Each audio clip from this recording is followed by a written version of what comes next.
MS Dia Preview, informação até você. E você tem medo de jacaré? Jacaré que é o predador das planícies pantaneiras?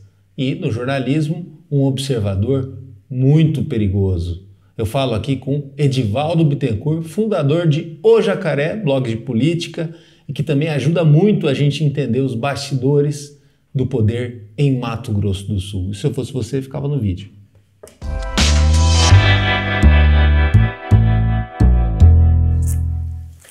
Obrigado, Edivaldo. Feliz aqui pelo seu retorno aqui no MS Dia. Você que é uma referência de veículo independente aqui no Mato Grosso do Sul, né? E vamos até falar também da tua trajetória até chegar ao jacaré, né? Não, cara, eu fico feliz de retornar mais uma vez, né? E espero que acrescente alguma coisa a alguém, né? Acrescente alguma informação nesse turbulento processo que a gente vive, né? Hoje em dia. Poxa, você acrescenta tanto, porque ó, quando você cria o jacaré, já faz 5 anos de jacaré, né? Você teve todo um trabalho de uma carreira longeva e bem consistente no jornalismo, Campo Grande News, Mídia Max, outros veículos também, Correio do Estado. Na verdade, a minha trajetória é praticamente marcada em 2 veículos, né? Campo Grande News, que eu entrei 3 vezes, né? 4. Fiquei 3 anos como chefe de redação. E o Correio do Estado também entrei 3 vezes, 2 como repórter, uma eu fiquei 3 anos e a outra fiquei 6. E como como editor de economia, eu fiquei 1 ano e meio, e como editor de cidades, mais 1 ano. Então, Mídia Max fiquei alguns dias, né?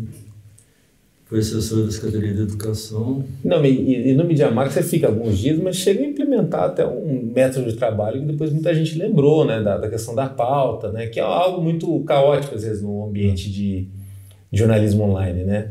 E dar um direcionamento para a pauta, não ficar só uma questão reativa. No Mídia Max eu nem sabia que era isso que eu tinha implementado, porque foi um negócio muito rápido, mas nos lugares que eu fui, eu sempre tentei ser o mais organizado possível, né? Por exemplo, eu lembro no Campo Grande News que eu fiz toda vez que morria alguém de acidente, de trânsito, baleada, eu pegava para o repórter e falava, você vai lá naquele velório e me conta a história dessa pessoa. Você começou com a história do velório. Velório News. Eu sou o Simão, que é o motorista decano do News, né? Ele ficava puto, falava, no velório, vamos transformar esse site em Velório News, né? Aí qual que era a ideia? A ideia era transformar que, além de...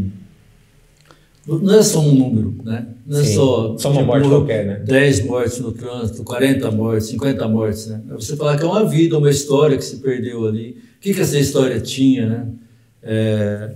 De pessoas que tinham sonhos, o cara que queria realizar o sonho de comprar uma moto, moveu suas ideias, comprou essa moto, morreu no acidente.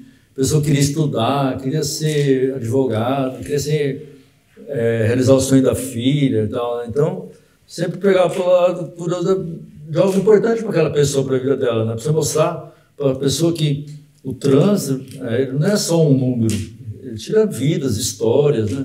Para as pessoas tomarem cuidado. Eu tinha muita essa preocupação. E ficou. Por exemplo, eu saio, todo dia eu vejo, né? Até hoje, não só no News, mas em outros veículos, só contando a história. Ainda mais hoje em dia, né? Não precisa nem ser uma história de trânsito, mas os feminicídios, né? Tudo, aí as pessoas tentam aprofundar, contextualizar mais. O feminicídio eu já contava, né? Das mulheres, contava os filhos que ficavam, né? E tal.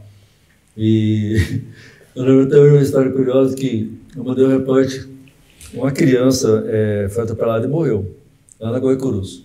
Aí eu peguei, mandei um repórter, ele foi lá e falou, a família está afastada da igreja, vários anos, e naquele dia que eles voltaram, a criança morreu. Aí o chefe falou, pô, mas você está querendo culpar Deus, né, pela morte da criança? Eu falei, não sei o que é, mas assim... Mas é uma informação. Foi uma informação marcante. Foi o primeiro dia que eles voltam, né? Com certeza, para quem acredita em Deus, Deus tinha um plano para aquela família, né?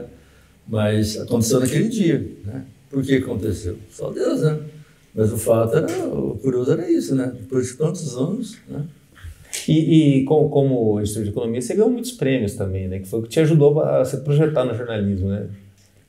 Cara, prêmio para mim é até uma frustração, porque eu não ganhei muito, só ganhei um. Concorreu várias vezes, né? Na verdade, eu não me inscrevi, né? Eu só me inscrevi para 2 prêmios da vida, da FIEMS, que eu fiquei em 2º lugar, e do Prêmio ESC, que eu não fiquei em lugar nenhum, né? E qual que era a reportagem do Prêmio ESC? Foi do assentamento de Itamaraty, né? Que estava abandonado, né? Que estão mostrando os 2 lados, né? De pessoas, das 3.000 famílias assentadas lá, tinham pessoas que transformaram a vida, né? Elas tinham uma casa boa, mangueiro, vaca, passaram a comprar outros lotes. E como tinha gente lá que estava esperando a ajuda do governo, estava passando fome lá. No mesmo lugar? No mesmo lugar. Então, ou seja, coloquei esses 2 lados, os silos que estavam abandonados, os equipamentos, o governo na época não tinha. Que geralmente as pessoas já dependem muito do poder público, né? E tem gente que chegou ao absurdo, por exemplo, o poder público dá 6 mil para construir uma casa. Vai lá, faz a casa e fica esperando. Eu quero. E tem gente que já não, é empreendedor, aproveita a oportunidade que tem. A matéria da Itamaraty foi essa, né? Foi uma série. Você é da fronteira, né? Você veio de Paranhos para Campo Grande e tal. Terra Brava lá. Hoje o jornalismo de fronteira, que falam tanto, é algo que, principalmente nos outros grandes centros, chama muita atenção, né? Chama, mas o grande lance... A fronteira é uma realidade própria, né? Sempre... Eu acho que o Paraguai acompanha melhor a fronteira do que nós aqui no Mato Grosso do Sul. É isso que eu ia perguntar, né? Porque, por exemplo, os jornalistas do Paraguai, eles sabem que é o PCC que está guerreando com o Comando Vermelho, quem são as lideranças, por que eles estão... A narrativa do Bang Bang, no caso, né? Do Bang Bang, eles acompanham muito mais. Se você pegar o jornal... A gente meio que ignora, como se não existisse essa violência... A gente não ignora, a gente cobre mal, seja por medo, pelas ameaças. A gente não acompanha. Por exemplo, o SETES, ele acompanha a fronteira, o repórter de Campo Grande, porque de Ponta Porã aconteceu com o Léo Veras, né? Ele fica muito exposto. Tanto que tem um cara lá de Capitambado no Paraguai, ele cobre, mas ele tem 2 seguranças na porta, né? Então, o repórter aqui no Mato Grosso do Sul já é mal remunerado, ainda tem que contratar segurança para se proteger. Não tem como. Você já sofreu ameaça já como jornalista? Principalmente depois do Jacaré? É uma coisa que eu nunca prefiro falar sobre o assunto. Eu recebi, na época, fiquei até um pouco assustado, porque eu não acreditei, né? Achei que fosse um trote e tal. Mas depois, quando configurou que era mesmo, eu não sabia o que eu fazia, né? Se eu denunciava ou não e tal. Eu falo do Jacaré porque, assim, tá 5 anos. O que fez você abrir o Jacaré na época? Porque, assim, foi como você falou, atitude empreendedora e de posicionamento também, né? Que você sai da redação, abre o próprio veículo. Esse veículo tem uma independência que ela é exercida sempre, né? De estar fiscalizando, algo que todos os veículos, principalmente os tradicionais, também deveriam fazer, mas não fazem. E, a partir disso, claro que vai incomodar a vida de muito político, de muitas esferas de poder, né? Cara, o pessoal fala que eu sou investigativo. Muitas vezes eu acho que eu até fico honrado de me falar isso, mas o lance do Jacaré, ele é mais no sentido... Eu tenho um parâmetro, por exemplo. O que é verdade? O que é notícia? O que é notícia para mim no Jacaré? Uma ação da polícia, uma ação do Ministério Público, uma ação do juiz, do desembargador, do judiciário. Eu acompanho isso. Por exemplo... o Ministério Público fez uma denúncia contra um poderoso grupo aqui de Campo Grande, por exemplo. Né? O Jacaré vai lá e, dependendo do poder do grupo, a gente vai publicar a matéria. Por exemplo, uma vez estava conversando com o promotor, até esses dias, a mesma matéria que eu publiquei, uma emissora de TV famosa, líder do mercado, ligou para ele, marcou a entrevista, fez a entrevista com ele está esperando até hoje, meses, para a entrevista ter ar e não foi. Não foi? Chegou a fazer a entrevista? Fizeram a entrevista. Então, assim, é uma coisa, é uma denúncia. Aí você vê, isso é ruim para a sociedade. Por quê? Porque a partir do momento que você acaba sendo conivente com os erros, com os desvios, nós não vamos evoluir nunca. Aí que a coisa ruim nunca acontece, vai mudar as coisas no Brasil enquanto o jornalismo que a gente faz hoje não mudar. Porque você passa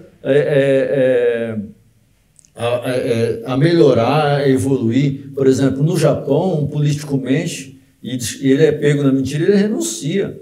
No Brasil, o cara rouba milhões e não faz nada. Tem um monte de gente que aplaude, tem gente que reelege. Tem cara que foi preso e como compensação, como prêmio, ele foi eleito deputado. Que país é esse que vai para frente desse jeito? Não tem como a gente não se indignar com essas coisas. Tem que se indignar, a sociedade tem que mostrar o valor, tem que cobrar valores.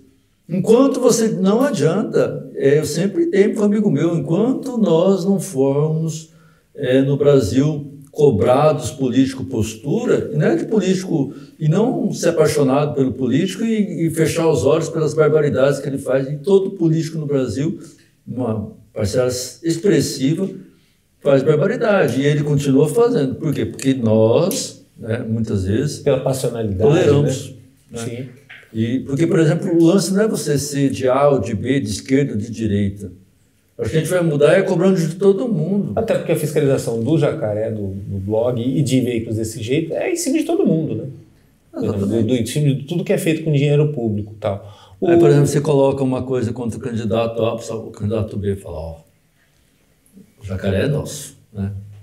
Você tem muito isso também, né? Aí você põe do B, aí o cara fala, fulano, o A, o Jacaré é nosso.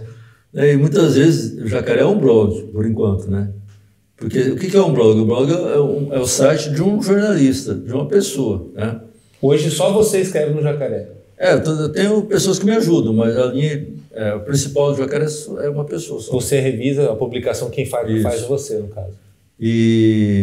Porque, por exemplo, um site tem um grupo de repórteres, né? Tem os editores e tal. Então, o blog, no caso, é exatamente isso. A linha de Jacaré é um repórter, né? Eu até medo de falar isso.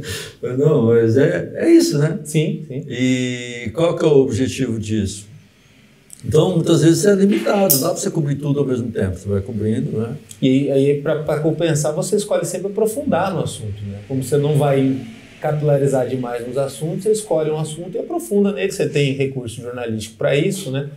E aí acaba sendo uma das poucas esferas no jornalismo local que faz isso, de aprofundar, de contextualizar um pouco mais. Como que era a tua expectativa para o projeto no começo, há 5 anos atrás? Assim, você esperava esse sucesso todo? Quando que você percebeu que pegou mesmo, que deu certo? Não, eu achei assim, sendo modesto, que eu ia ter lá, sei lá, 200, 300 leituras por dia, né?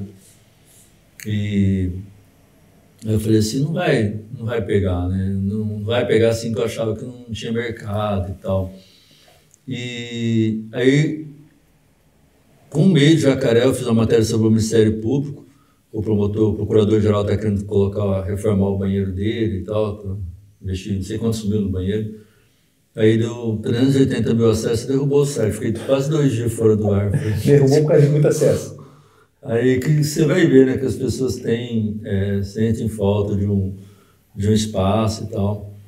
E assim, hoje ele está, eu acho que a minha grande satisfação é saber que o Jacaré é lido por quem, pela classe política, do Mato Grosso do Sul.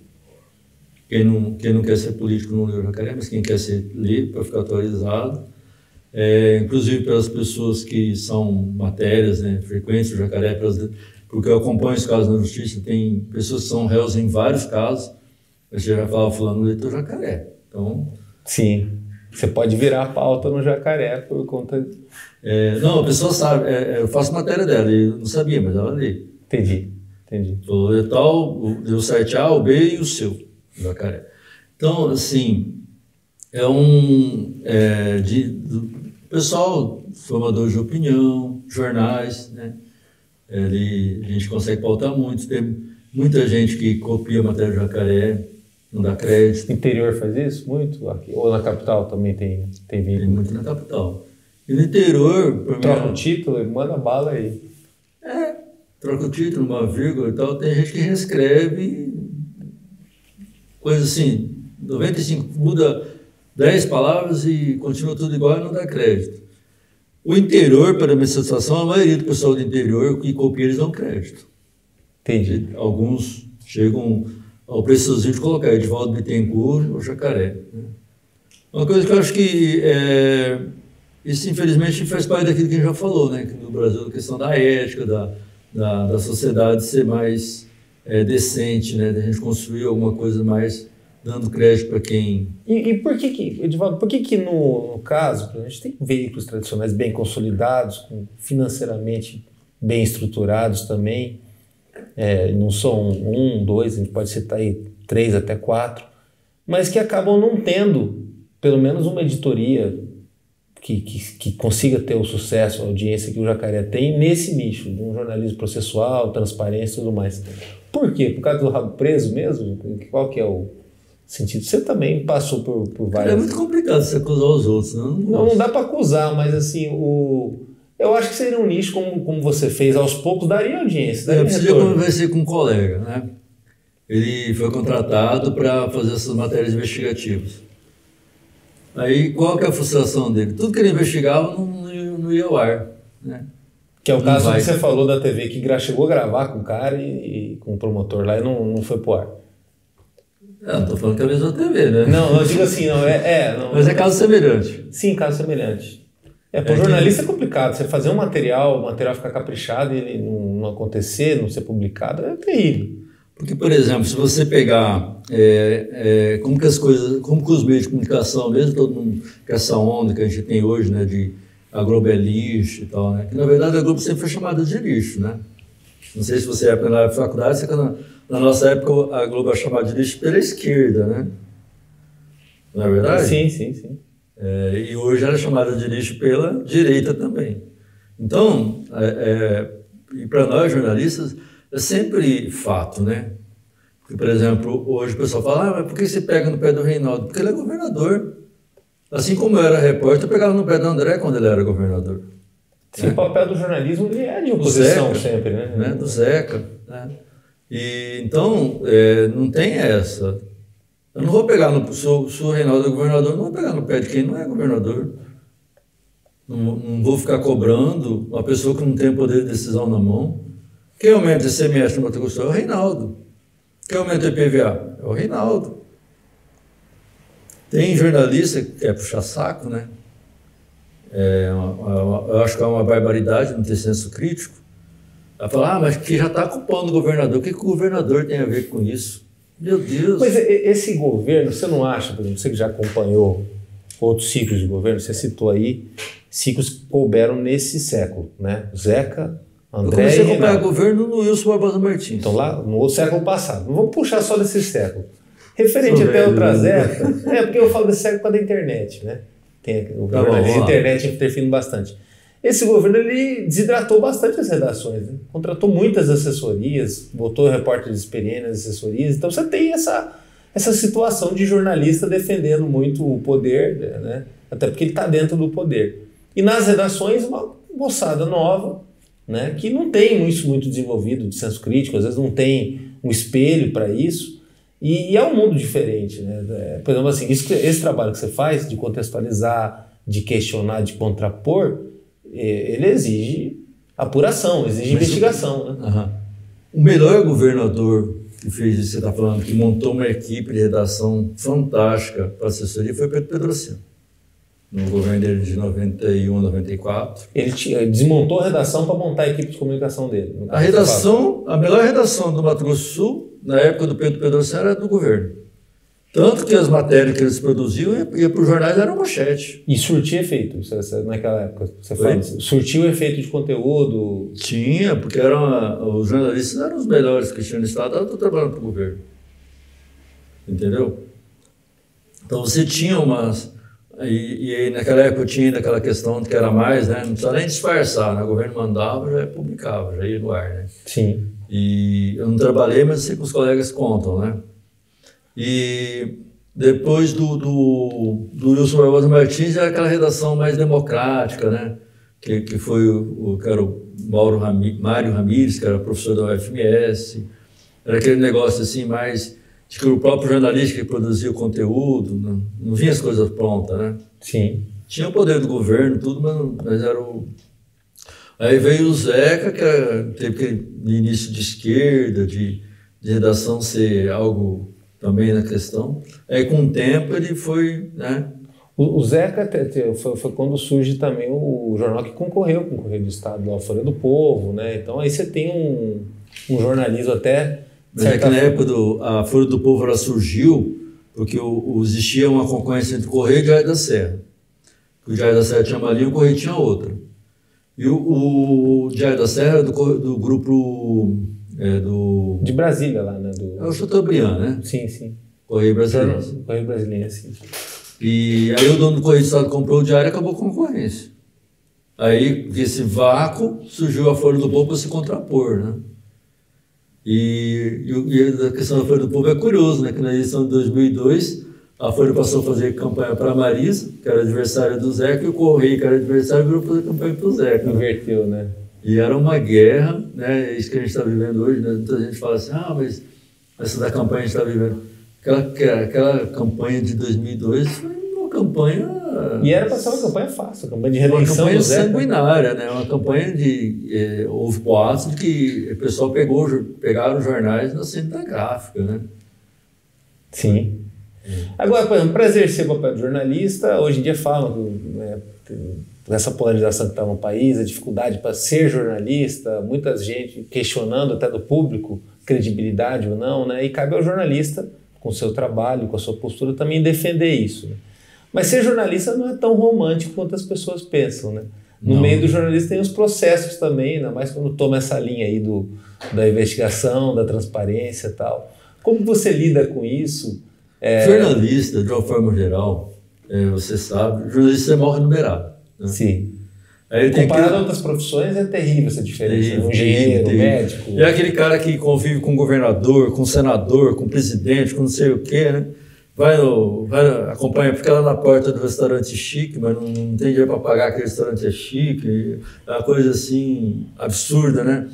E então você tem aquele glamour e deve ficar a vida de favelado, né? Então, assim, sem querer, né? Mas eu sou jornalista também, estou falando por mim.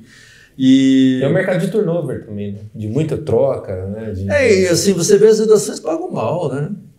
Professor hoje ganha melhor que o jornalista, policial ganha melhor que o jornalista, bombeiro, delegado então nem se fala, né? Delegado hoje ganha aqui 40 pau, né? 10 vezes mais que os jornalistas bem remunerados. Sim, por aí.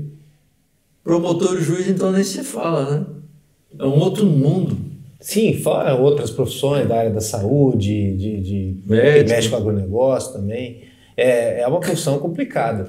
E o processo ele serve justamente para calar, né? Porque um processo, às vezes, se prejudicar a parte do bolso do jornalista, já serve para dificultar a vida dele, né? No caso porque os veículos, no caso você tem um veículo hoje, mas não estando num veículo, não sendo o seu veículo, né? Estando no veículo de alguém, a própria redação, o dono do veículo, ele não banca geralmente o processo, né?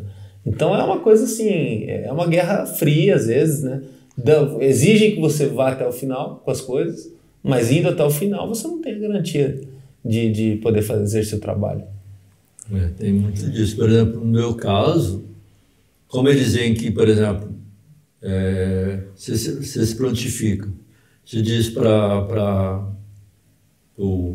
autoridade, né, digamos assim, o senhor pode apresentar seu ponto de vista a hora que você quiser. Nós publicamos, damos o mesmo espaço, inclusive.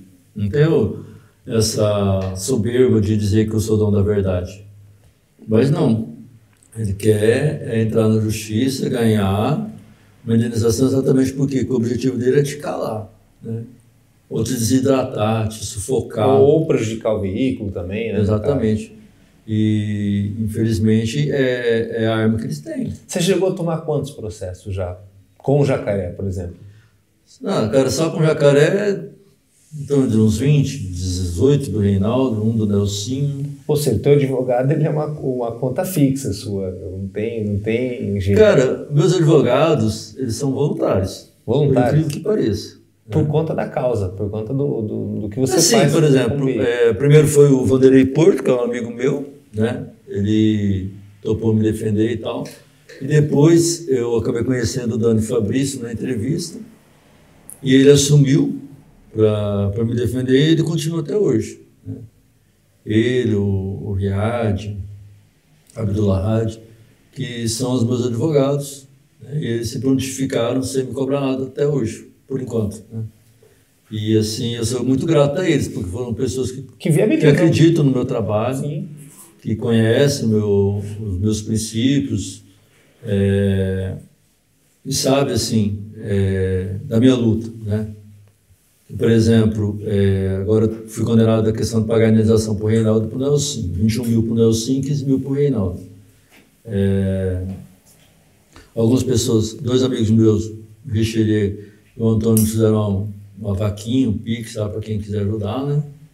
Aí deu para arrecadar em torno dos 9 mil. Aí vai faltar ainda 30 pau, né? E vai ser do meu bolso, mas assim, eu vou conseguir pagar, vou. Mas assim, é graças ao sacrifício que eu faço há anos, porque desde que eu tenho Jacaré, eu ando de moto, entendeu? Deixei de pagar carro, vendi meu carro para me economizar com seguro, com combustível, com manutenção, com IPVA. E então, eu tenho isso. Aí, por exemplo, estava juntando dinheiro para fazer um sonho. Quando você falou logo no começo, é um blog por enquanto. Você pensa em transformar num projeto maior, o Jacaré? Um dia, se eu tiver condições, com certeza. Seria mais ou menos como um congresso em foco, Cara, eu gosto muito do que eu faço aqui no Mato Grosso do Sul, né? Manter essa linha de processo, eu ampliaria para umas áreas que eu acho que é muito mais explorada aqui no estado, na minha opinião. Que é contar, eu gosto muito de economia, eu gosto de contar, de acompanhar o mercado, de saber como estão as coisas, as empresas. Audiovisual também, né? Que é uma coisa interessante. Quem são os novos empresários da cidade, entendeu? Por exemplo, ontem, essa semana passada, eu estava andando na rua e eu vi que aquela Pastel Douro, né? Subiu. É bem raro, né, hoje em dia, né? O que aconteceu, né? Era uma franquia de sucesso, né? Cada esquina tinha uma Pastel Douro. O que aconteceu? Que a Pastel Douro acabou? Sim. Né? Será que foi o Reviva Centro? Reviva Campo Grande, né? Mas assim, mas acabou. Acabou. Mudou até a logo, né, deles também. Eu também outro dia me perguntei sobre isso e vi que tem uma na Dom Aquino. Sério? Pequenininha, assim. Aquela da 14 está fechada, tinha, né? Na Afonso Pena, né, também, né? Uma gigante na Afonso Pena. Então tinha. Então, o que aconteceu, né? São histórias, né, que faz parte da nossa cidade que às vezes não dá para entender, né? Por exemplo, isso é interessante, isso envolve economia, envolve empreendedorismo, porque muitas empresas morrem, né? Às vezes com 2 anos de abertura, mas às vezes algumas sobrevivem por décadas e elas não duram.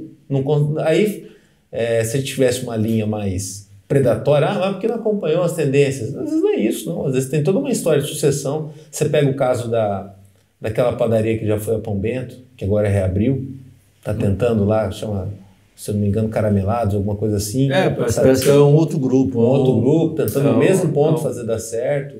Tem ali, um incrível que pareça, também fez parte da história do centro de Campo Grande, aquela do Gesso. Aquela loja está fechando, está com uma placa de venda enorme na frente. Por exemplo, e ela já anunciou no SBT, né? Que tinha, como que fala? O Jô Soares 11h30 em fita, VHS, gravado e tal. Que aí você gravava até o intervalo, né? Porque não era que nem hoje, tecnologia. E aí eu lembro que tinha propaganda do Gesso, não sei o quê. Tá lá, e aí a loja continuou. Mas a 14, uma coisa que eu percebi, por exemplo, e eu acho que os jornais aqui estão cobrindo mal e eu gostaria de fazer, tem um monte de loja fechada na 14. Sim, por quê? Qual razão, né? Qual motivo, né? É coisa pra gente contar. O Bumerangue, né? Que foi líder também de venda de calça jeans, o espaço da Bumerangue. Eu lembro que teve uma vez, os jornais até fizeram isso, né? Que as lojas saíram do centro e foram para os bairros e continuaram o sucesso, né? Por exemplo, a Carioca Jeans é uma, né? Tá lá aqui no Leblon, né? Do Bonsa, e faz sucesso. Mas nem todas conseguem, né? Essa ela estava na 14. E assim como outras lojas também, mas o fato não é isso, mas era um movimento. Por exemplo, o aluguel na 14 é caro, foi para o bairro e continuou tendo clientes. Mas assim, mas o que está acontecendo com a 14? Agora que ela ficou revitalizada, ficou um negócio bonito, agradável, por que as lojas estão fechando? O que está inviabilizando o comércio na 14? E aí fica uma coisa também que você que lida tanto com essa questão do dinheiro público, é legal conversar até contigo por causa desses questionamentos, né? Com tanto dinheiro público que tem para o sistema S aí, Sebrae, né, Sesc e tudo mais, poxa, você tem essas empresas, né, elas passaram por um tranco enorme, né, com relação às obras. Qual que foi o suporte que foi dado, né, para elas com relação a isso, né, para elas sobreviverem, para elas continuarem competitivas, né? Porque não é só a melhoria do espaço urbano ali, a calçada, o banquinho para sentar, a gradezinha de ferro que torna mais bonita, a iluminação, que vai dar certeza de movimento para eles, né? Tudo envolve fluxo de caixa, envolve também condição também de mercadoria para eles, né, tudo mais. Porque a ideia era ser um shopping céu aberto ali. Só que não sendo, porque no shopping, a primeira coisa que você tem no shopping tranquilo é o estacionamento. Não tem. Na 14 você não tem isso. Por exemplo, o projeto da 14 previa, né, um estacionamento ali perto da Feirona. Sim. E aí depois ia colocar um ônibusinho para trazer as pessoas até o centro e tal. Cara, o pessoal no início fala assim, mas a cultura do Campo Grandense não é deixar o carro na frente da loja, né? Você vai na loja tem que estacionar ali na frente, senão... E não para. Mas como será que seria, né? Se eles conseguissem levar o projeto ao pé da letra, por exemplo, pegar deixar o carro lá em cima na Feirona e pegar um ônibusinho bonitinho, né? Faz tipo aqueles bonde, né? Sim. Para você vir, para a pessoa... Indo e voltando toda hora, tocando sininho, né? Para a pessoa parar onde ela vai parar, né? Fazer um negócio simbólico. Até um momento de turismo. Com certeza, exatamente. Com certeza tem pessoas... Você quer acabar criando a cultura, né? Mas aqui a gente não tem... Aqui todo o pessoal quer, por exemplo, inaugurar uma coisa hoje, já quer ganhar amanhã.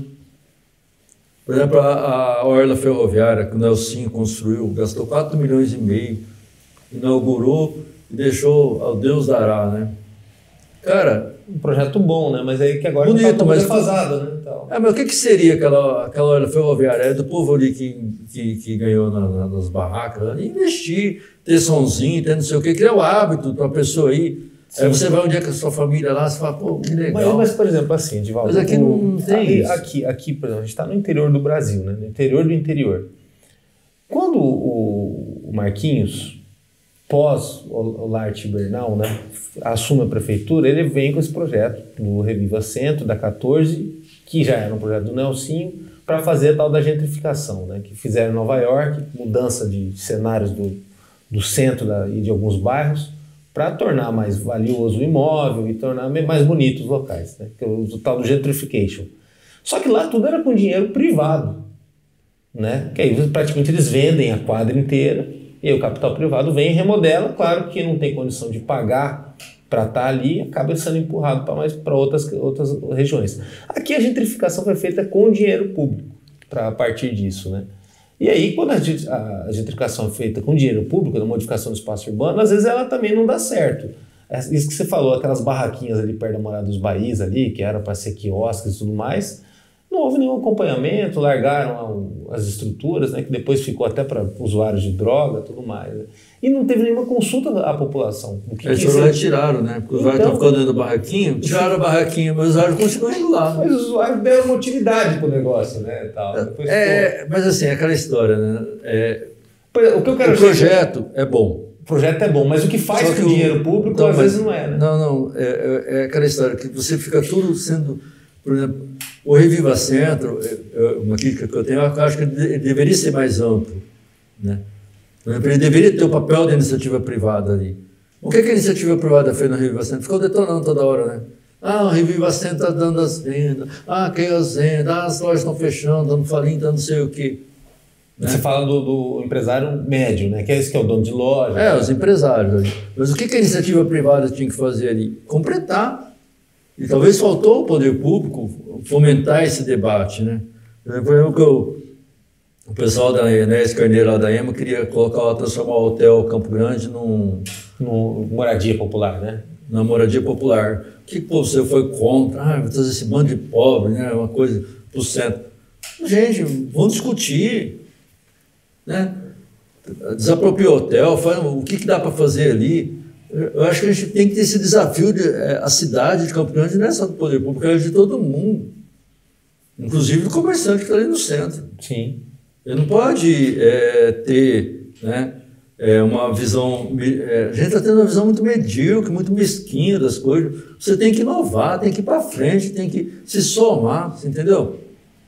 Por exemplo, tem um condomínio, tinha uma área destinada para uma praça.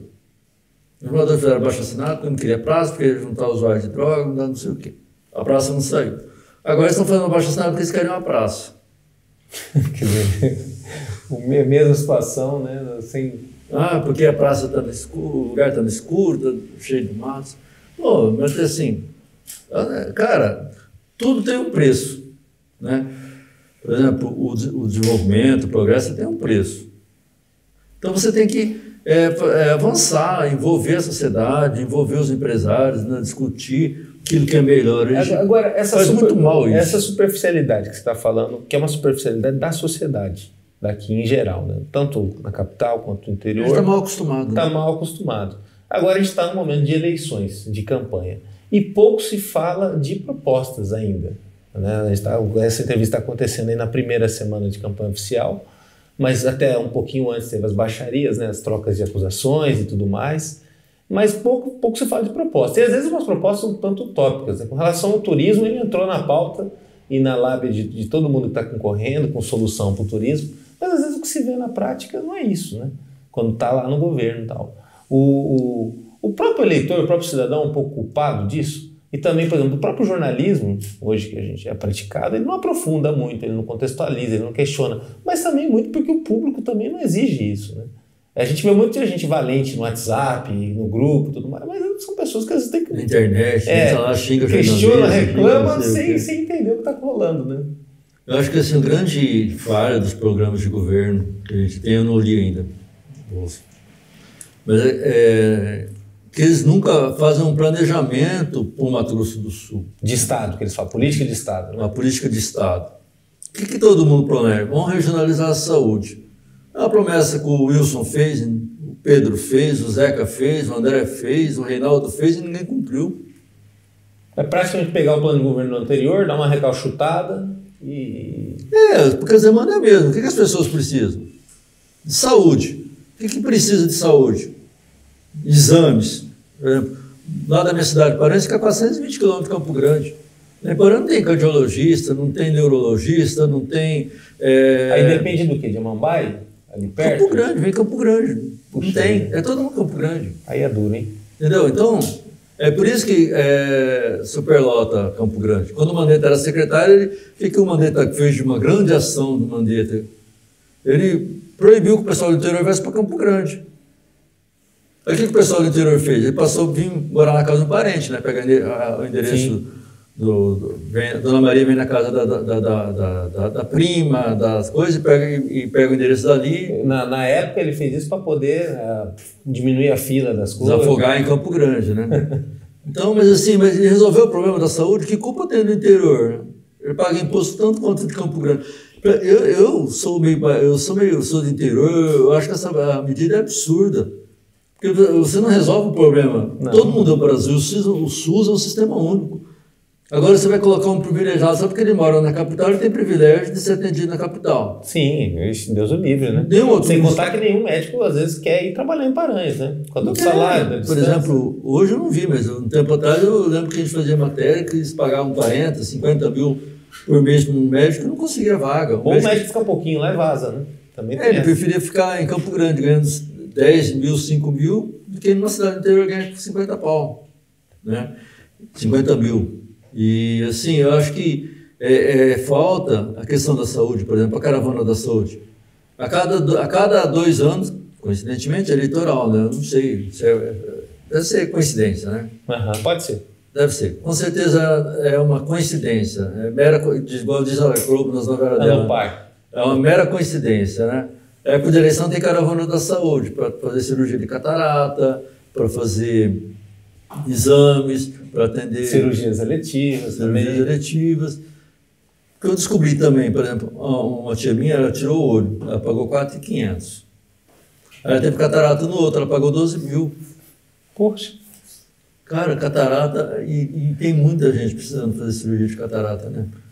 É um negócio que tinha que ser direto, contínuo, não tinha que depender do programa. Né? Não vim para Campo Grande na caravana da saúde, mas fazer com que aqueles polos, né? Por exemplo, tem os polos regionais de Amambai, de Ponta Porã, aqui da Ona, de Nova Andradina, de 3 de agosto, está construindo agora, de Dourados, quando o André começou, o atual governador não teve competência de terminar, ele terminou, quer dizer, ele desfez o contrato do André e lançou de novo e ainda não inaugurou. 8 anos depois não inaugurou o hospital de Dourados. Então, que é a segunda maior cidade, né? Difícil entender.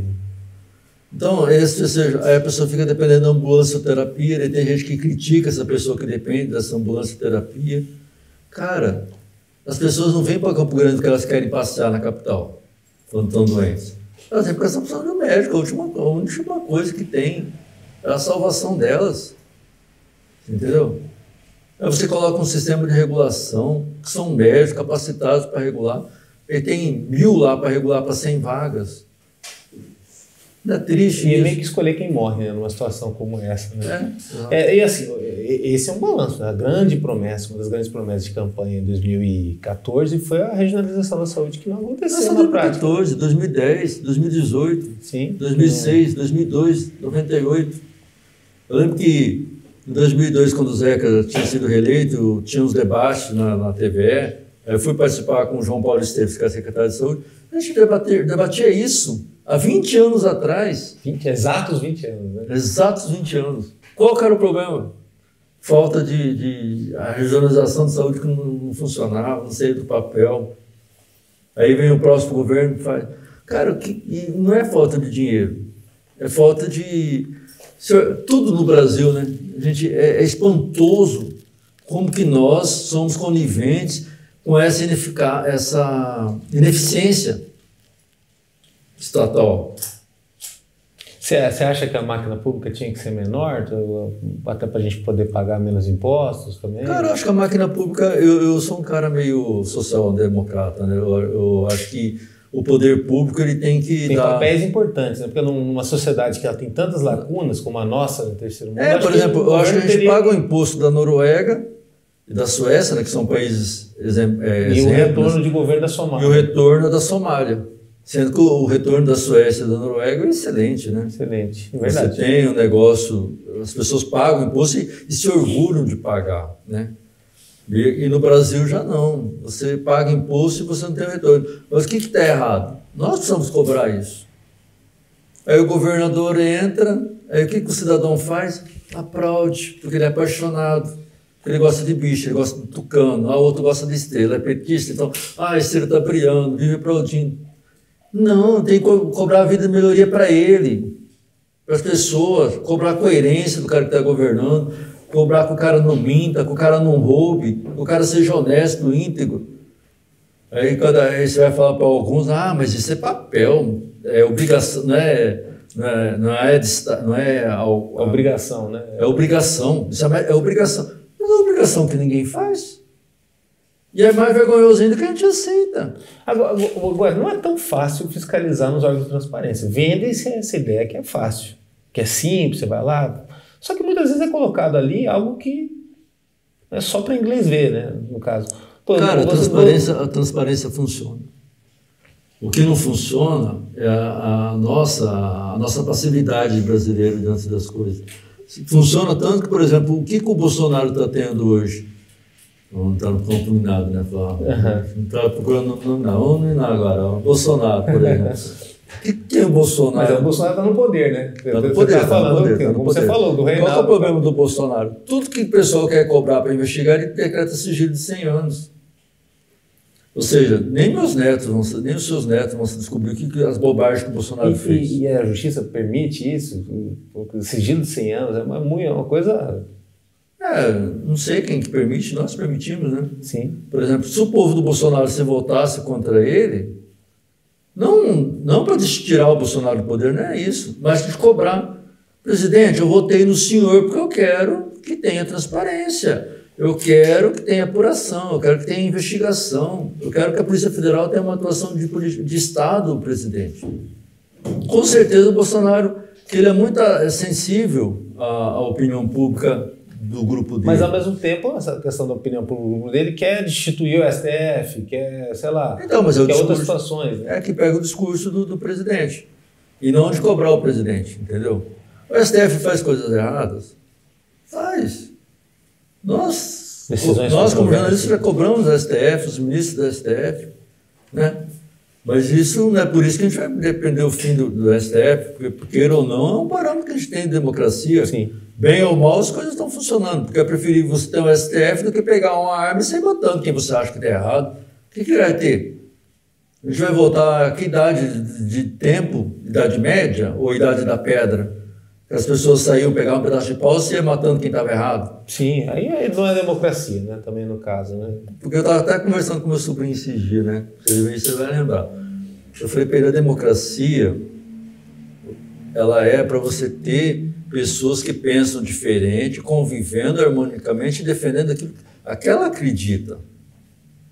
A democracia não é para você se apaixonar pelo Lula e pelo Bolsonaro e brigar, só conversar com quem gosta do Lula ou conversar só com quem gosta do Bolsonaro.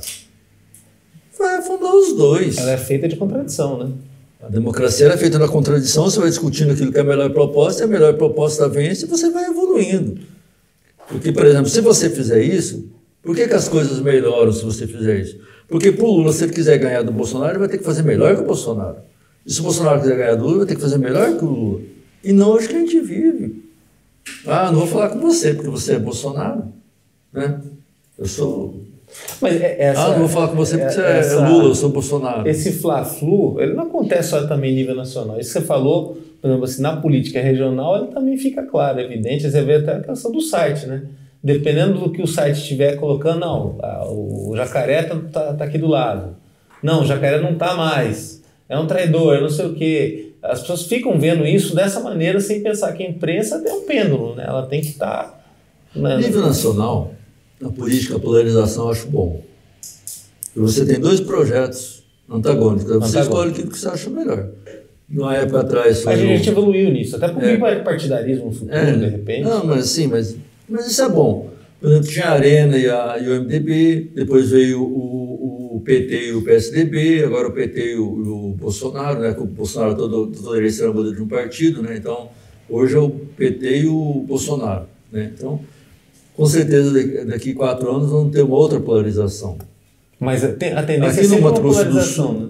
Então, no nacional tem. Por exemplo, nos Estados Unidos é republicano e democrata, é o que polariza a eleição. Mas isso não quer dizer que nos Estados Unidos tem outros candidatos a presidente. Parece que na última eleição foram 7 ou 9, mas o que prevaleceu o Biden e o Trump, né? Como agora também, né, aqui no Brasil, né? Então, aqui no Brasil também tem um monte. Então, a polarização não é ruim. É a sociedade que decidiu ser polarizada, né? E isso é bom, porque ela vai ter 2 projetos. O Bolsonaro quer privatizar a Petrobras, o Lula é contra. O que você acha que é melhor para você? Vota naquilo. O Bolsonaro acha que não pode intervir na Petrobras para baixar o preço da gasolina. O Lula acha que pode. O Bolsonaro acha que tem que privilegiar as igrejas evangélicas. O Lula acha que tem que liberar todo mundo. Se você é católico, você tem que se respeitar como católico. Você, como evangélico, ser respeitado como evangélico. Você tem que escolher o que você quer, o que é bom para você. Por exemplo, agora sobre a questão regional, eu discordo de você, não está polarizado. Por que não está polarizado? Porque a gente teve polarização aqui já. Nós tivemos o Zeca e André, né? O Wilson e Pedro, né, que se revezaram no poder. Depois o Zeca e o André. E depois do Zeca e do André não tem mais. Né? Quem que são os... Você acha que nessa Marquinhos e André não polarizam? Não, acho que a eleição... Hoje nós estamos numa eleição com 5 candidatos com chance de ir para o segundo turno, na minha opinião.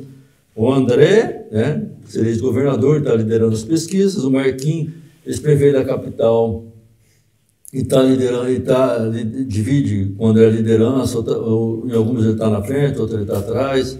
A Rose, que está ali, né, ninguém bate na Rose, mas a Rose está ali entre os 3, né?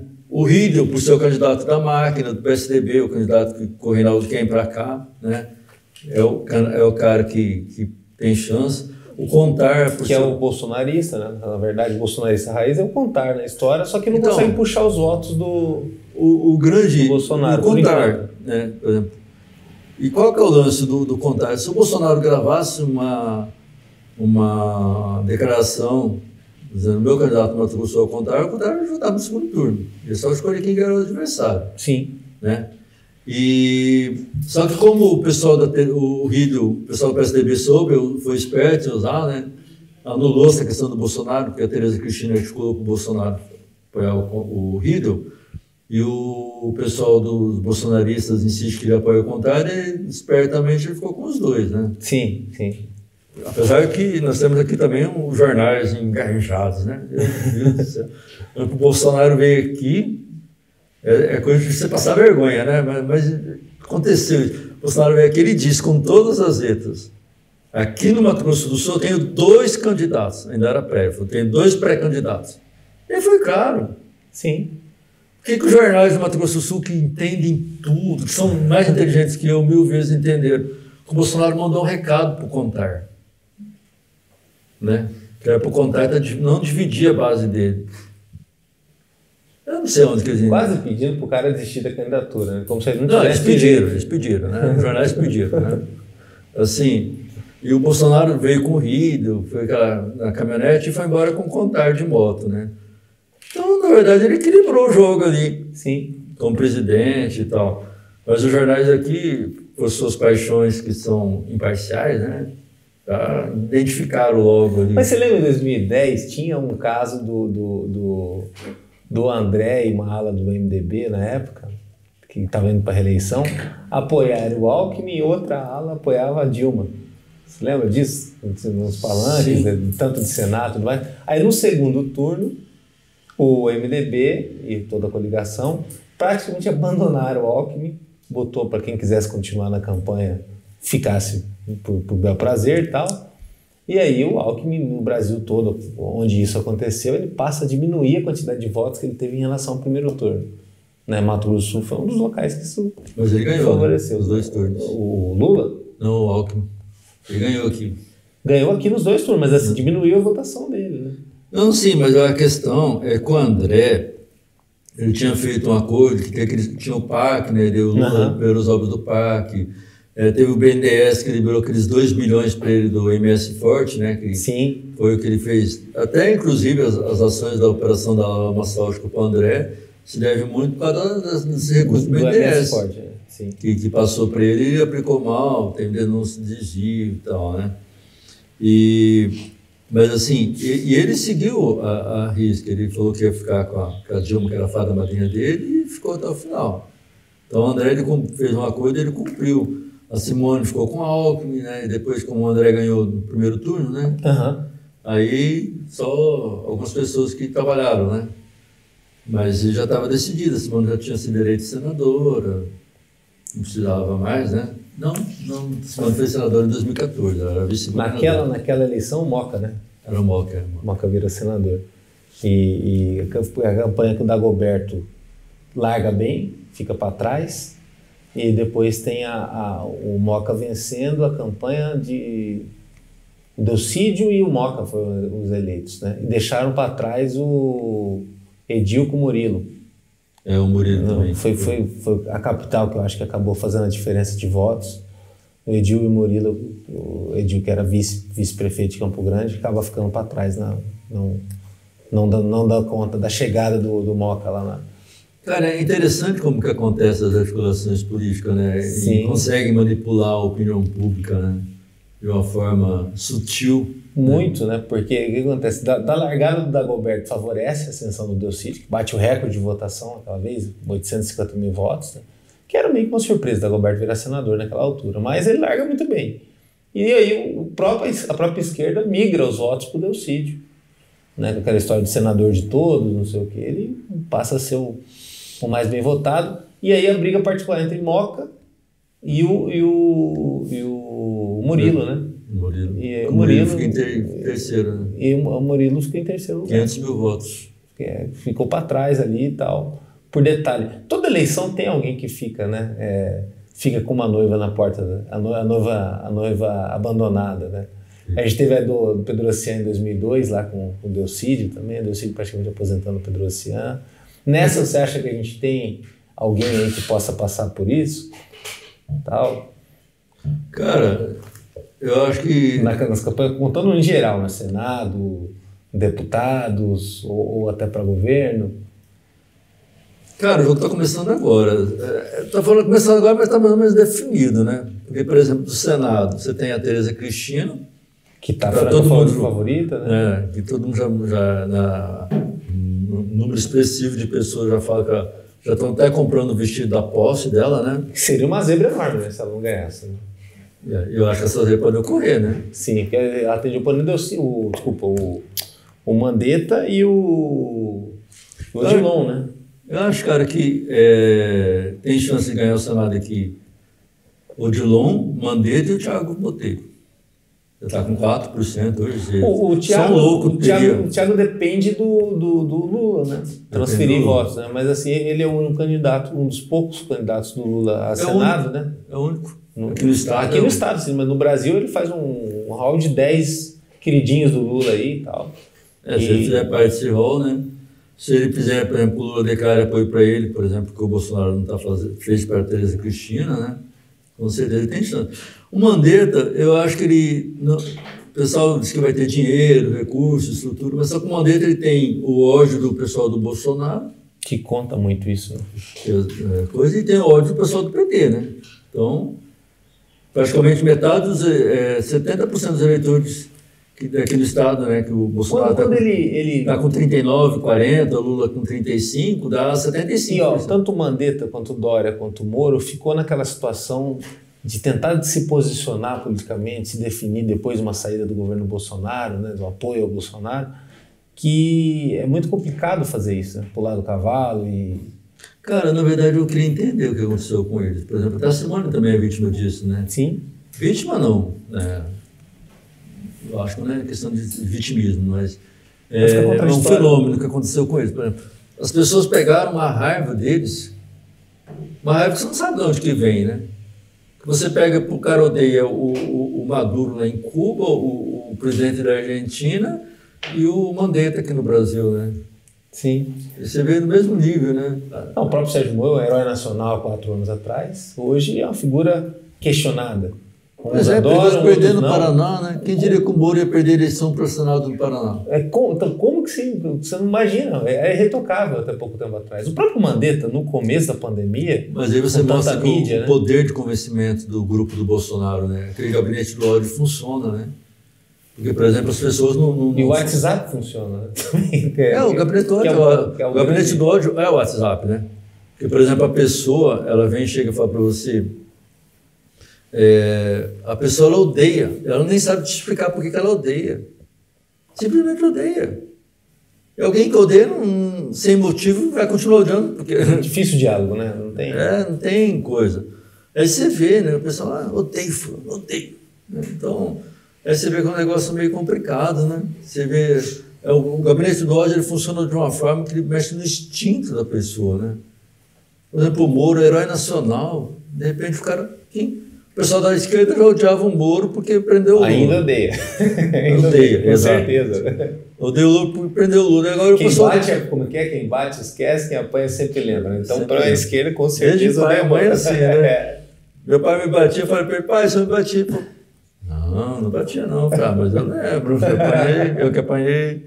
Aí, então, é assim, é um negócio doido, né? Então... Eu acho que o Mandetta ele tem a dificuldade do Mandetta. Tem muito amigo meu que fala que o Mandetta vai ganhar, mas cara, infelizmente, eu acho esse ódio que o povo do Bolsonaro tem dele, o pessoal do PT, que ele foi contra o Mais Médico, ele foi contra a Dilma, ele se posicionou muito, né, ao lado do Bolsonaro, tanto é que por isso que ele é escolhido como ministro da Saúde, pelo posicionamento. Né? Aí agora ele olha o pessoal do Bolsonaro, então não tem como ganhar com tanta gente odiando, né?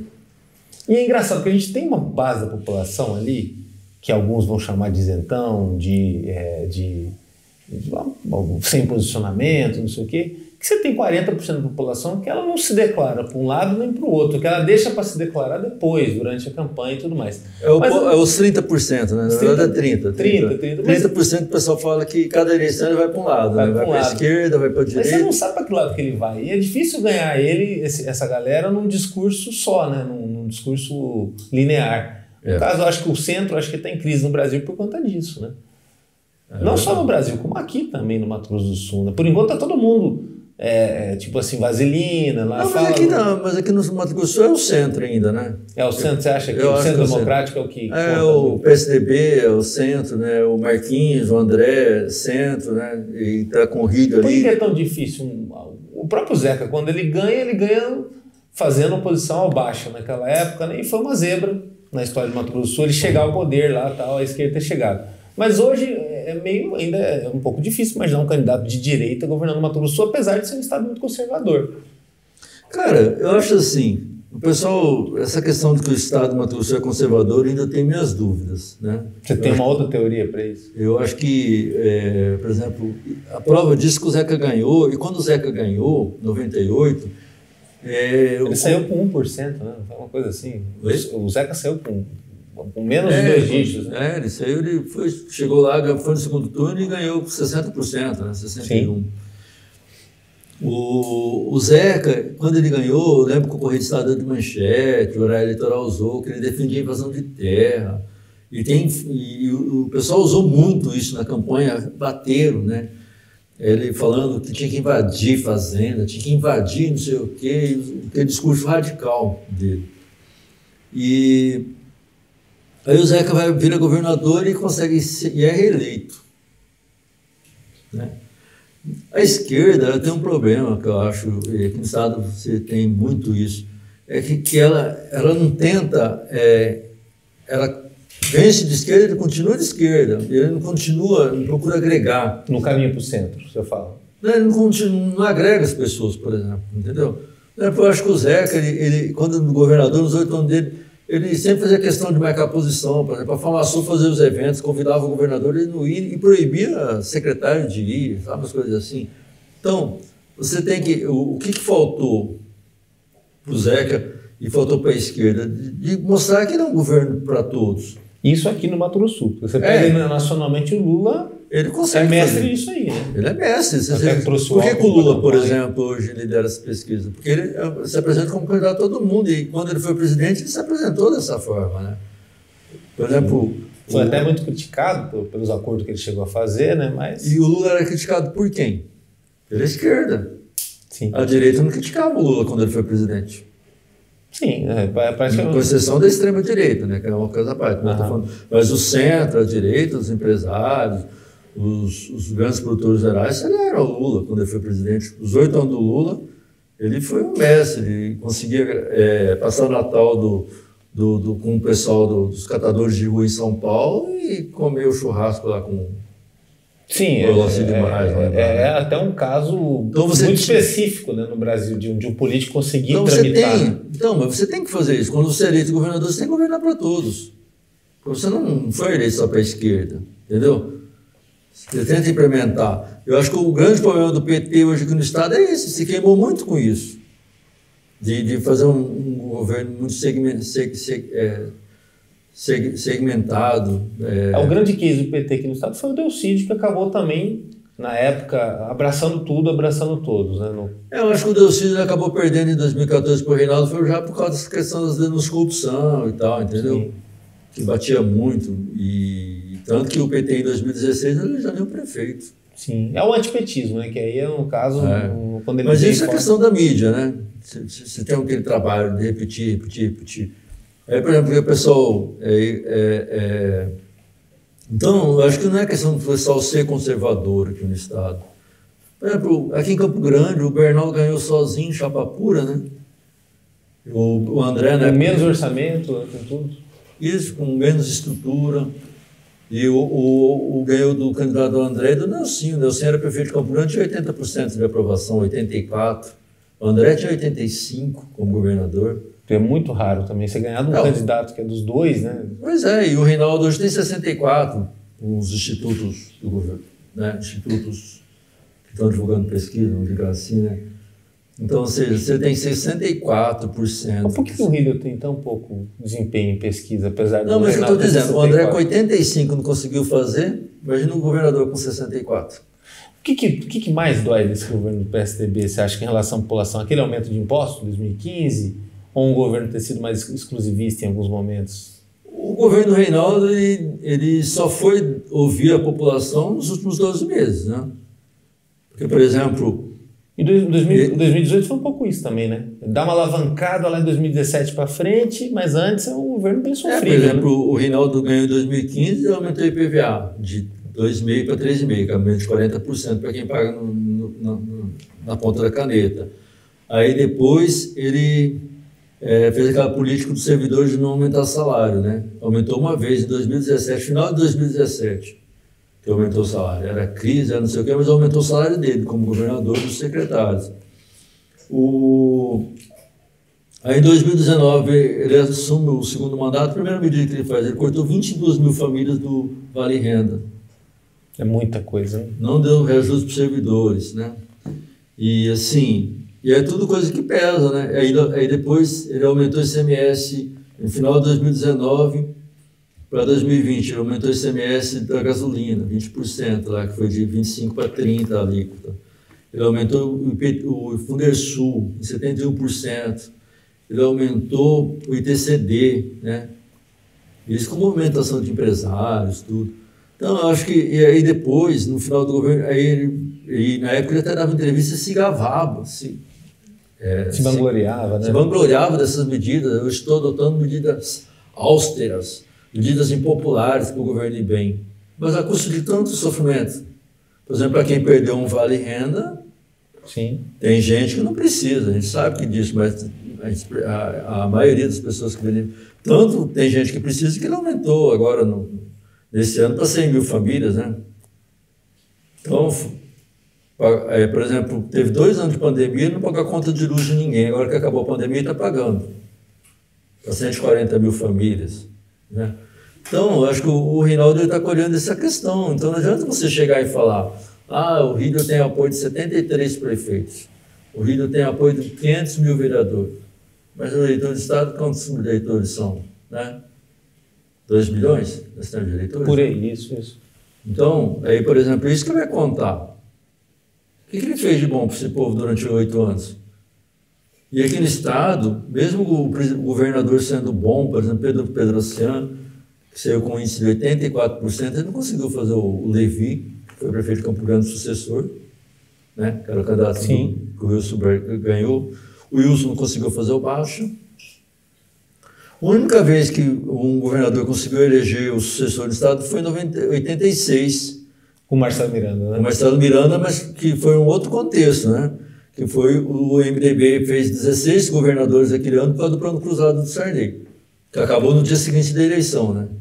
É mais ou menos o que o Bolsonaro está fazendo hoje, né? Reduziu a gasolina, agora na época da eleição, está reduzindo aumentou o auxílio emergencial para R$600, mas, por exemplo, se você ler nos jornais, no próprio governo já diz que a partir de janeiro o auxílio vai ser R$400 e o imposto sobre o diesel e a gasolina que está zerado vai voltar. E a perspectiva do PIB do ano que vem é de 0,5%, né? Ou seja, a gente já imagina um ano super difícil pós-eleição porque o cara que foi eleito presidente vai ter que adotar uma série de medidas para compensar essa PEC kamikaze que o pessoal fala, né? Sim. Por causa da questão, houve queda de receita, queda de tudo, né? E para o Mato Grosso do Sul, a gente tem vizinhos aí que tem se desenvolvido muito, né? O estado do Mato Grosso, o Paraná desenvolveu bem também, né?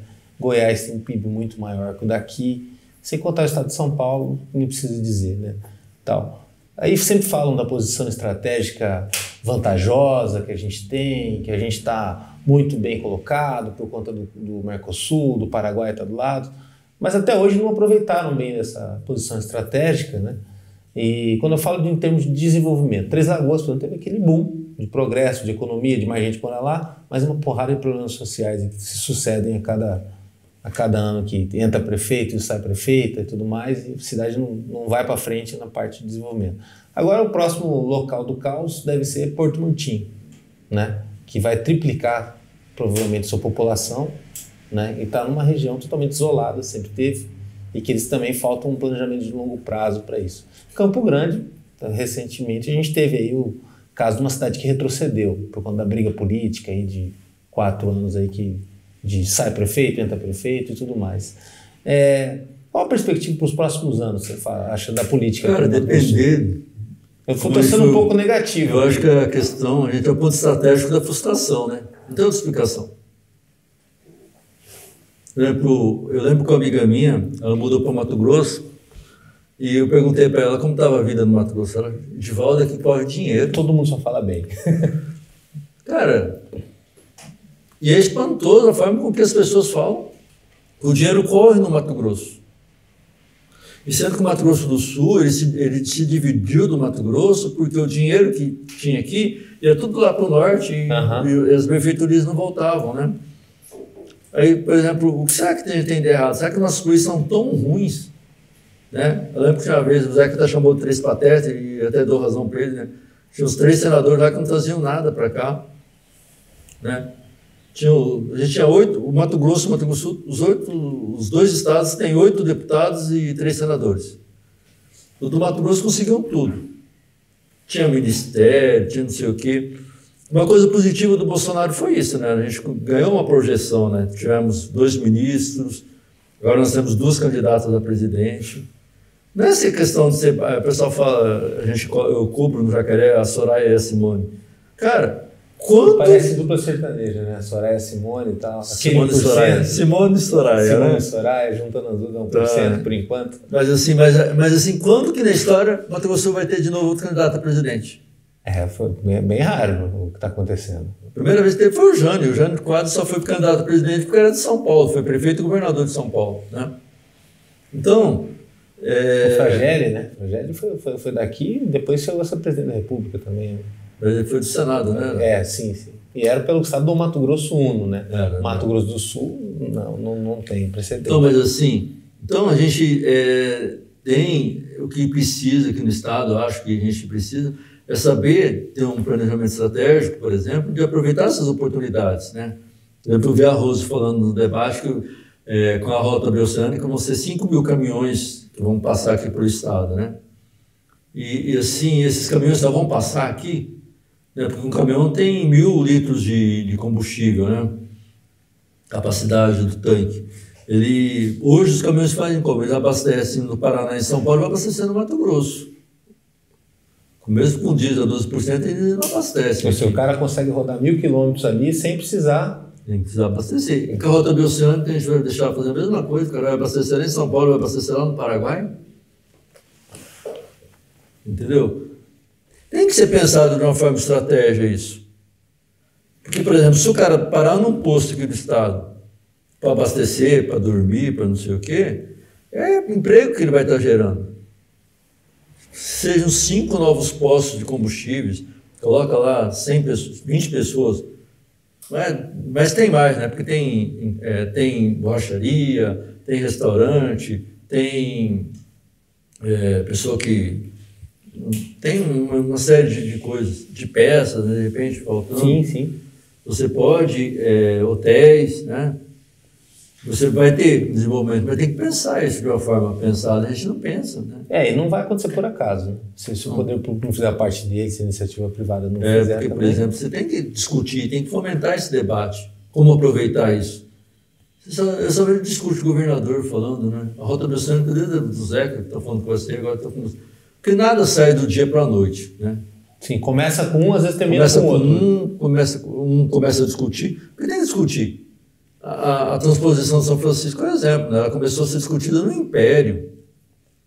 Ela foi sair do papel no Lula, 2002. E o Bolsonaro está terminando agora. E não é um negócio que vai terminar um projeto de décadas. Sim. Né? Por exemplo. Então, eu acho que assim, a gente, aqui no Mato Grosso do Sul, o que a gente precisa é aproveitar o potencial que tem. Por exemplo, o Pantanal. Tem uma novela no Pantanal, falando do Pantanal, qual que é o futuro que a gente tem do Pantanal? Para poder receber gente agora, né? Para receber gente, para divulgar, para torná-los atrativos, para preservar o que tem, né? Qual que é o interesse que as pessoas têm? O que as pessoas estão discutindo para fazer isso? Até para o sul-mato-grossense conhecer o Pantanal, né? Conhecer Bonito. Tem muita gente que não conhece, não faz ideia. É caro, né?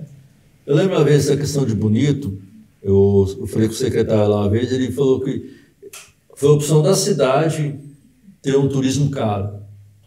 Porque qual que é o entendimento dele? Tendo um turismo caro, o povo que vai para lá é um povo seletivo. É um povo mais classe alta. Não é? Eles não queriam aquele farofeiro que ia lá, pegava, saia de casa com arroz, com almoço, com a janta e com café da manhã dentro do carro. Ele quer aquele povo que vai lá só para preservar, no caso. Mas, ao mesmo tempo, a fronteira da soja, né, tem aumentado aí a cada ano e também é um risco para Bonito e para outras regiões do Pantanal. Né? Então, um negócio assim, tem área, que eu lembro que é outro discurso antigo, né, repetido a cada campanha, tem não sei quantos milhões de hectares de áreas degradadas. Né? Eu nunca vi ninguém falar se essa área diminuiu, né? Tipo, chegar no final do governo, Nós aqui conseguimos transformar 4 milhões de hectares de áreas degradadas em canavial. Você fala da região do Taquari, por exemplo, né, que também sempre foi um emblema, né, grande. Não tem. O que você está tendo? Por exemplo, a celulose está chegando, mas qual espaço que a celulose está ocupando? Da pecuária, ou da soja, né? Sim. Aquela questão da cana-de-açúcar, por exemplo, que pegou da soja, agora a discussão é a celulose. Então a gente acaba sempre substituindo, né? E não acaba aproveitando. O que está perdido, está perdido. E assim, o planejamento não adianta só planejar, né? Planejar e tentar fazer com o que tem, né? A história desse desenvolvimento desses outros estados vizinhos aí é também com grandes grupos, é com grana de fora que vem para isso e com mais gente, né? Mato Grosso do Sul tem uma densidade populacional baixíssima. No Mato Grosso tem o Brairo Marge, tem aquele Neri Nether, né? Sim. Tem o outro, o Marge lá. Né? São bilionários da soja e pessoas que fomentam, discutem, constroem ferrovias, né? Sim. A nossa ferrovia está aqui desde 2015, sim, desativada. Do trem do Pantanal, o que faz, o que não faz, né? O trem do Pantanal parou. Tipo, eu não lembro, depois da viagem que o Lula fez inaugurando o trem, se mais alguém foi para o Pantanal naquele trem. Acho que não. Né? É a viagem de um trem só, trem de uma viagem só. Por exemplo, o Reinaldo está 7 anos no poder e a ferrovia está parada. Que retrocesso! Porque a partir do momento que você põe mais carro na rodovia, você tem o desgaste da rodovia é maior e o produto é mais caro. E a gente tem uma mania aqui de ficar reconstruindo rodovia também, né? A rodovia é feita, depois ela estraga, depois a gente vai lá e arruma, né? E aí o modal nunca fica pronto, né? Por exemplo, agora eles que estão comemorando, né? Eu vi as pessoas comemorando que o Mato Grosso do Sul vai ter ferrovia, né? A ferrovia que o André lançou, que o Zeca lançou, né? E ao invés de ter uma nova ferrovia, a gente acabou perdendo a única que a gente tinha. Sim. Que faz parte da história do Estado, né? Ou dessa região antes de ser Estado. Mas é uma tristeza isso, né? Porque, por exemplo, a sua logística acaba ficando cara, né? Por exemplo, com o incentivo fiscal, as pessoas estavam trocando a indústria de São Paulo aqui para o Mato Grosso do Sul. Mas o que ela ganha agora se ela trocar? Ela não tem como voltar para vender o produto de São Paulo. São Paulo não é mercado produtor. A gente devia aproveitar disso, por exemplo, as empresas virem construírem aqui, que elas vão ter vender para lá, né? Um custo menor para ter um poder. Em São Paulo, para ela comprar 1.000 metros quadrados, vai custar uma fortuna. Aqui no Mato Grosso do Sul, pelo mesmo dinheiro, pode comprar 100.000 metros quadrados, né? Para instalar a indústria dele, ou seja, é mais barato. Né? Mas o imposto aqui também é caro, né? A gente tem que pensar essas coisas, tem que fazer o dinheiro girar, sabe? A gente não pensa. A gente tem menos cidades, né, que o Mato Grosso e menos cidades médias, né, para grandes, né? Então, tem um desenvolvimento um pouco estagnado. Aqui nós só temos Dourados, cidade de cidade, 3 Lagoas, Corumbá e Ponta Porã, que são as grandes. Aí tem média, conta o quê? Mambai, Cidrolândia, Nova Andradina, Aquidauana e Naviraí. E Maracaju, Naviraí. Maracaju. 6. De 79, né? Você tem um monte de cidades aí que tem... E sem falar que tem, quando você vai para o sul, por exemplo, a gente, daqui até Nova Alvorada, 105 quilômetros. Tirando Anhanduí no meio, você não vê mais nada. Né? Nada. Até para abastecer é terrível, né? Até para abastecer é terrível. Eu tenho um posto lá que coloca, ele avisa, né? O próximo posto está 48 quilômetros. Enche o tanque aqui, né? Abastece aqui, senão você vai ficar na mão, né? Então, assim, você tem que pensar em formas por exemplo, inaugurar o aquário, né? Ia ser uma revolução no turismo de Campo Grande, né? Cara, eu não vi o governo do estado discutir uma empresa para gerir aquele aquário, né? Porque até agora nada, né? Tá agora só nada. As visitinhas lá. Se for gerir, por exemplo, o que ela vai ter que investir? Porque ela vai entregar um negócio pronto, né? A pessoa vai ter renda para administrar e não vai investir nada. Não pode ser assim. Você tem que... a população investe o dinheiro para aquele troço ficar pronto e agora vai para uma empresa que vai cobrar da população para poder visitar. Então, para que foi feito? Não é a melhor empresa fazer desde o começo, o empreendimento? Ou cobrasse desde o início, né? Mas por que você acha? O aquário não está sendo cobrado porque esse ano, né? Outra coincidência, né? É ano eleitoral, né? Você está falando, né? Tentaram me processar porque eu disse isso do aquário uma vez. O Reinaldo tentou com uma ação contra mim, e porque eu fiz uma matéria, e na matéria dizia o seguinte, abre aspas, segundo o governador Reinaldo Azambuja decidiu retomar a obra do aquário, coincidentemente, né, no último ano de mandato e ano eleitoral. Aí o advogado me perguntou, você está dizendo que essa obra é eleitoreira? Gente, pelo entendimento do advogado, eu não poderia fazer uma crítica que a obra era eleitoreira. Aí o que eu respondi diante do juiz? Falei, doutor... Mas a obra nunca é eleitoreira, né? Ela se torna eleitoreira diante como que fala? Da eficiência que ela vai ter. 7 anos sem fazer, né? Aí no último ano resolve terminar, né? Ele levou 4 anos para terminar, né? Começou em 2018 e terminou esse ano. Foi a última obra do programa, a obra Inacabada Zero, que eles fizeram várias coisas aí que teriam ter terminado, várias pontes, né, que refizeram e tudo mais. E ficou o aquário, até uma mulher também estava lá no... 4 anos para terminar. E o custo mesmo, pouco se falou para a população quanto que custou, né? Que era para ter custado 90 e virou 300. Só o Reinaldo acho que gastou 86 milhões, mas eu teria que checar esse dado, né? Quanto que foi o gasto? A gente perdeu a conta, né? Ficou uma coisa que a população não entendeu mais. Eles também não fazem questão de explicar, né? Também não fazem. Aí, por exemplo, aí eu peguei e falei assim, cara, é o que está escrito. O governo retomou a obra no último ano de governo, coincidente ano eleitoral, não saiu mais nada. Mas essa interpretação também, esse dói-dói também, ele é uma coisa que faz parte também desse negócio, né? Vamos falar aqui, né? Porque às vezes quando a justiça ela permite também essa máquina de processo e tal, ela vira um negócio também para muitos advogados, né? Para muitos políticos e tal. É triste, né, cara? Porque você tem que ter liberdade de criticar também. Sim, é Constituição. Você não está chamando ninguém de ladrão, nada, você está falando. Sim. Colocando e a coincidência é uma coincidência mesmo, talvez uma coincidência feliz para alguns, né? Mas assim, a utilidade de uma obra pública... Né? Do Brasil, as coisas só funcionam no eleitoral, né? Sim, você seria a favor da gente ter tudo num ano só de eleição? A gente vai passar 3 anos esquecido, né? Só tomando no...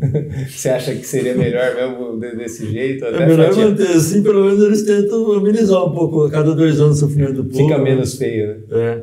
Porque senão, você imagina a tragédia, quer ser 3 anos sem dar aumento, escorchando as pessoas, né?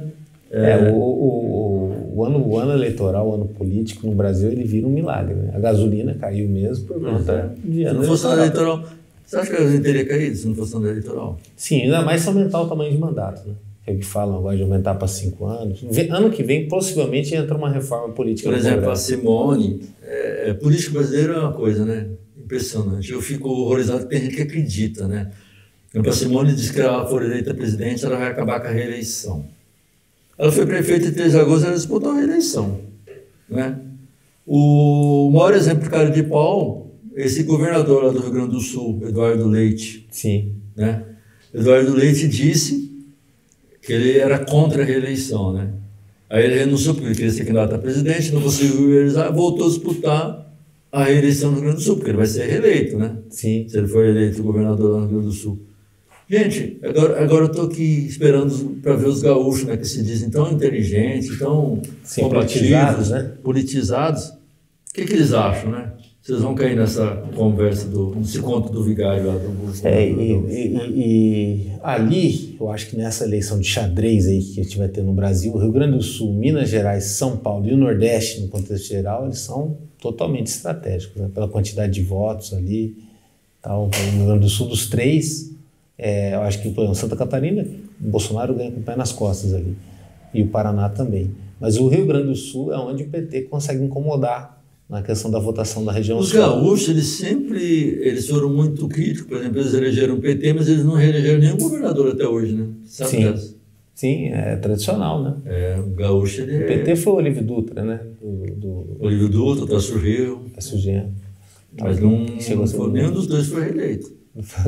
Mas ali também, ali o Estado, eu chamo muita atenção, que eu falei para você, 3 Lagoas de Porto Murtinho, que você tem uma bomba social terrível, né? Nas grandes cidades. Também.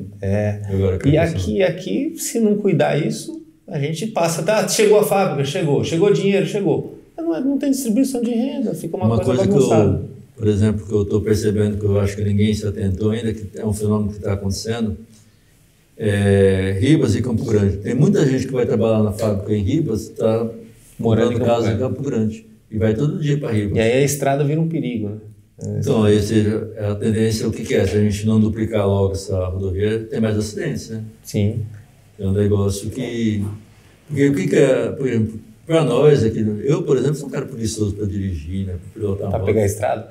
Não sou, mas o povo de São Paulo, de outras regiões, para ele andar 100 km para trabalhar não é nada, né? Sim. É uma coisa que ele faz... Faz por salário, né? Eles foi lá a questão que eles... mas a questão não é só a questão do salário, mas, por exemplo, o cara de São Paulo ele atravessa 50, 80 quilômetros para trabalhar todo dia, né?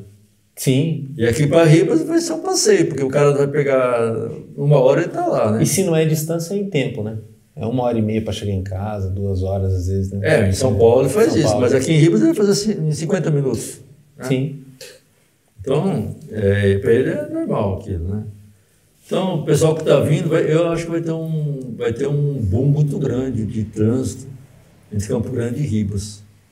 Entendeu? E por exemplo, assim, essas cidades que a gente falou, essa chegada de mais capital, tende a melhorar um pouquinho a nossa política aqui também, né? Que está um pouco estagnada. A gente tem gente aí que está indo talvez para o final da carreira política nessa eleição já, né? E tem se a gente enxerga umas figuras de renovação, mas ao mesmo tempo você tem, no caso do Marquinhos, não é só ele, né? Todo um desenho de poder de vários anos que está em jogo com essa eleição dele. Né? Eu acho que... Uma derrota dele pesaria muito, né, sobre a família, no caso. Provavelmente. Ainda mais se vier dele e do Fábio, né, também juntos, né.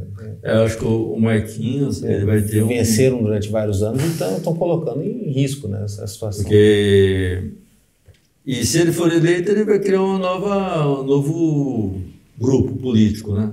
Vai consolidar um Estabelece, grupo, né? E praticamente apaga o André Mas o grupo político dele, né? Sim. Marquinhos, né? Mas você acredita nessa situação mesmo que os trades, cada um tem a sua fatia, eles não se conversam entre si, não chega a ser uma grife só? Cara, eles são bem distintos, bem divididos. Não, cara, são personalidades diferentes. São irmãos, mas o Nelsinho é um estilo, o Marquinhos é outro, o Fábio parece que é outro, né? O Otávio está chegando aí também. O Otávio está querendo chegar, né? E, assim, eu acho que nessa eleição agora para o governo, a gente vai definir muita coisa que vai ser candidato a prefeito de Campo Grande, né? Sim. Dependendo do desempenho, acho que vai ser o Contar, a Rose, o Rídio, né? Até. Eu falei para um colega meu que é assessor do Rídio, foi o Rídio, se ele perder a eleição para o governo, ele automaticamente se capacita para disputar a prefeitura. Como o Reinaldo em 2012 disputou, pensando já talvez em 2014, né? Mas ele queria ser senador, né? Queria ser senador naquela época. Você lembra que o Reinaldo ele percorria o estado, fazia o que a Tereza fazia com o Rídio hoje, como candidato a senador do Delcídio. Aí o PT e o PSDB barraram a candidatura do Reinaldo. É verdade. Aí ele acabou indo e ganhou. Tinha até um acordo de cavalheiro, depois falaram na questão da divisão da campanha, né? Aí depois acabaram brigando, né? E o Reinaldo chamava o Delcídio de todo que é nome lá, né? Na questão. E ganha por conta do Nelsinho, né? Aquela eleição lá, o Nelsinho vira o fiel da balança, né? Fica assim para a história, pelo menos, né? Ele chegou a 25%, parece, o Nelsinho, né? O Nelsinho, menos 17%. 17%, então. Aí depois ele empresta lá os 17%. Mas o Reinaldo acabou ajudando ele, que em 2018 acabou sendo eleito senador com o apoio do Reinaldo, né? Muito apoio do Reinaldo. E o Nelsinho ficou pendurado lá no governo, no negócio do Novembro Azul. Ficou como coordenador do Novembro Azul lá, ficou um tempão, fez um trabalho legal no interior, mas ficou apagadão. Ia sumir da política se não fosse isso. Aí ele vem em 2018 e consegue se reeleger, apesar dos problemas. A política é dinâmica, né? Então, por exemplo, nunca um cara está em fim de carreira hoje, sabendo aproveitar, ele tem a oportunidade. Mas você, como um cara que entende tanto de política, que avalia cenários e tudo mais, você conseguia imaginar em 2018 tudo que aconteceu?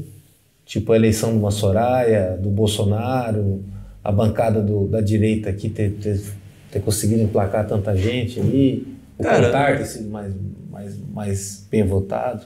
É que, na verdade, assim, a mídia e o Moro à frente, eles trabalharam para desconstruir o PT, né?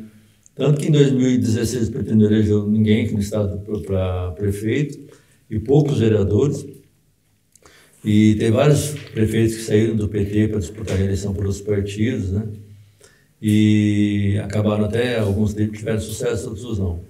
Mas o grande lance é que houve aquele discurso anti-PT e antipolítica da mídia. Só que a mídia estava achando que era fazendo isso. A mídia que eu falo que é, foi de São Paulo. Sim, a grande Globo, mídia, né? Estadão, né? Bandeirantes, SBT. Só que eles achavam que eles iam eleger o Alckmin presidente, né? E aí o que deu? Foi um antipolítico. Que foi o Bolsonaro, que era 28 anos de mandato, não apresentou nenhum projeto e acabou ganhando para presidente. Então, você viu um fenômeno. Agora, por exemplo, você teve uma reversão.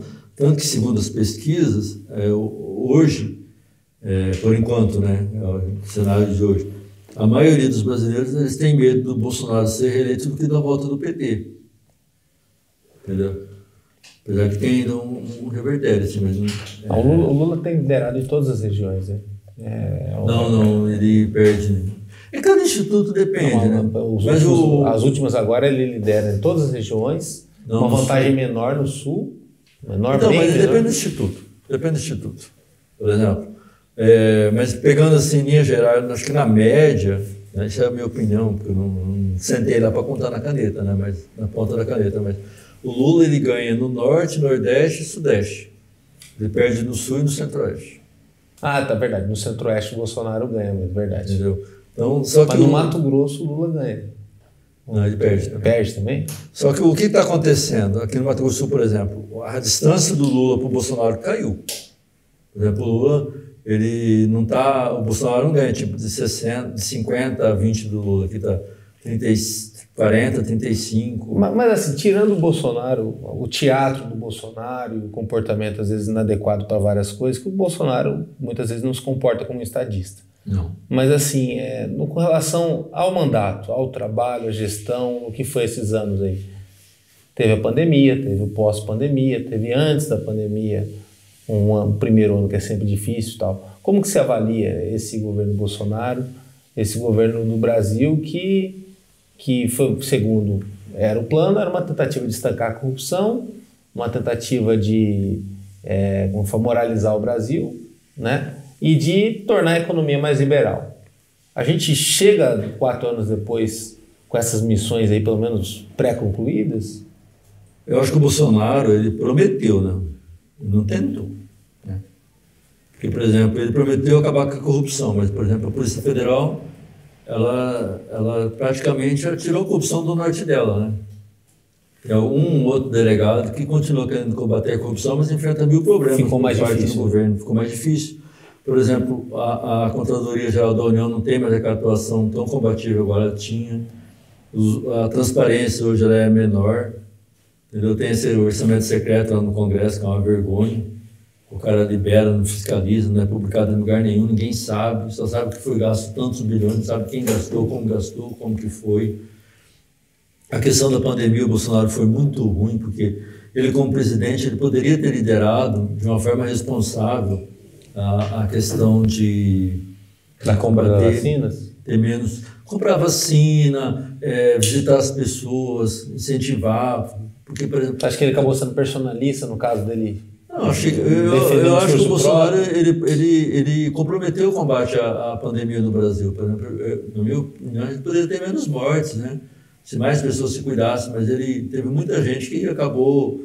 E até hoje, médicos, cara, que receitam cloroquina, porque eu não entendo, eu sou leigo, mas assim, escolhi que a cloroquina não tem efeito nenhum sobre a Covid.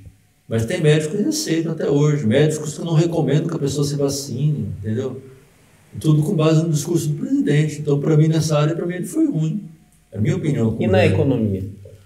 Na economia... É uma área que você entende também, né? Que você foi jornalista. Na economia, ele manteve... Ele foi liberal até começar a eleição, né?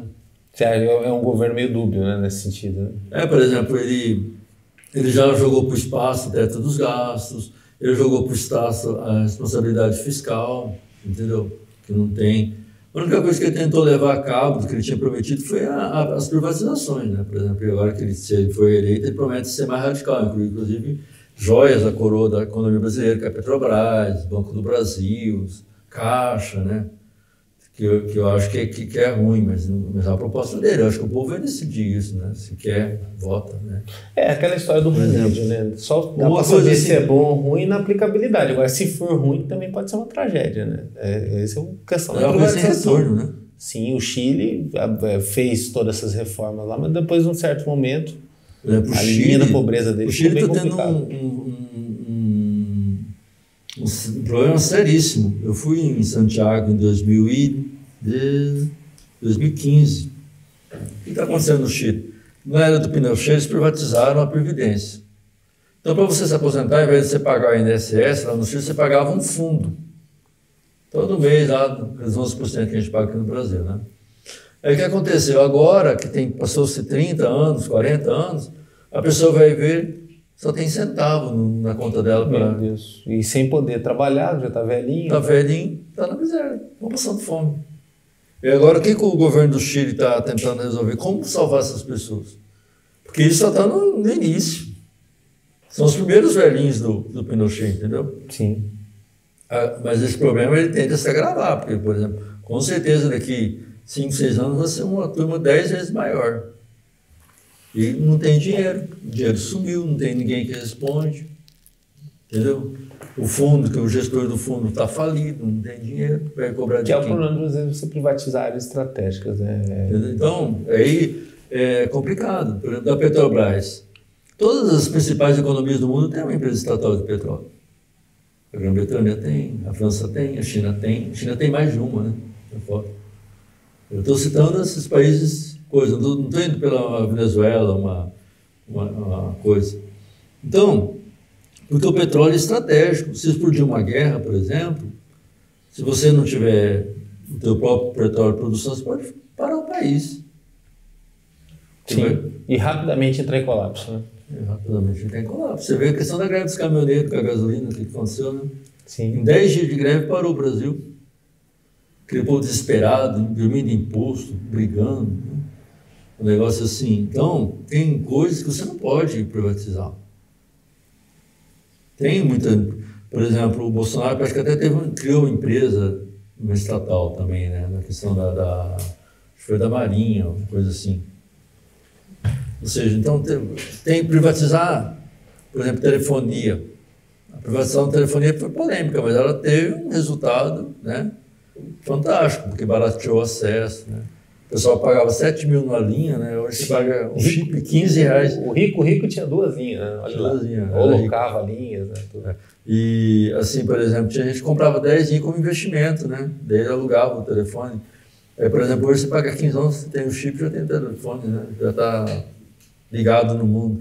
Então, isso é positivo. A energia, por exemplo, foi um péssimo negócio a privatização. A gente tem uma das energias mais caras do mundo. Cara, a Energisa é um absurdo. Um amigo meu, ele é metódico.